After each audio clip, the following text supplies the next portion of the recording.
நாம் படித்தவர் படிக்காதவர் என்று இல்லாமல் எப்படி இருந்தால் யாராக இருந்தாலும் உடலிலே எங்கே என்ன இருக்கிறது, என்ன நடக்கிறது, என்ன நோய் இருக்கிறது என்று அறிவதற்கு ஒரு தொடர்பு இருக்கிறது. சிறுநீரகத்தில் பாதிப்பு வந்தால் அதை காது பாதிக்கும், காதில் பாதிப்பு வந்தால் சிறுநீரகம் பாதிக்கும். மண்ணீரலுக்கும் உதடுக்கும் தொடர்பு உண்டு. உதடு வெடிப்பு ஏற்பட்டால், உதடு அரிப்பு ஏற்பட்டால், உதடு வறட்சி ஏற்பட்டால் அது என்ன காரணம் என்றால் மண்ணீரல்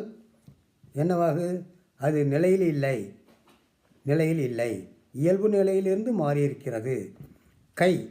கைகளில் எத்தனையோ விஷயங்கள் நடக்கிறது. கை தூக்க முடியாமல், கை அரிப்பு ஏற்பட்டு, கை வலி ஏற்பட்டு என்று ஏற்பட்டால் அது சிறுகுடலுக்கும் அதற்கும் தொடர்பு இருக்கிறது.